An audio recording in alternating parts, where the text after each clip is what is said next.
Samsung inverter আর একটা দেখেন, Samsung inverter. Inverter ভিতরে অনেক ফ্রেশ আছে, চেম্বারটা দেখেন, ডিপের চেম্বার। ভেলভেট আছে ভাই। আচ্ছা, উপরে ডিপ, হুম, নিচে নরমাল, নিচে দেখেন কোনো normal। গ্লাস ভাঙা ফাটা নাই। হ্যাঁ, বলেন ভাই।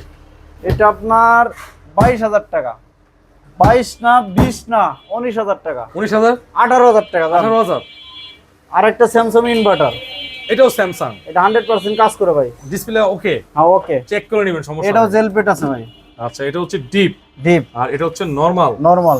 মাশাআল্লাহ। আর এই পকেট সাইজটা দেখেন, পকেটের সাইজটা মাশাআল্লাহ মোটামুটি কন্ডিশন, ভালো কন্ডিশনে আছে। হ্যাঁ ভালো কন্ডিশন। এটা আপনার 25,000 টাকা।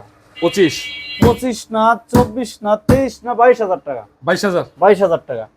Walton digital inverter 526 litre, 526 litre, 526 litre, 3 part. 3 part. এটা হলো ডিপ, উপরে ডিপ, এটা নরমাল, নরমাল, এটা semi deep. Semi deep. Semi ডিপটা হচ্ছে স্লাইড ডোর নাকি? সুন্দর ভাই। এটা আপনার 35,000 টাকা।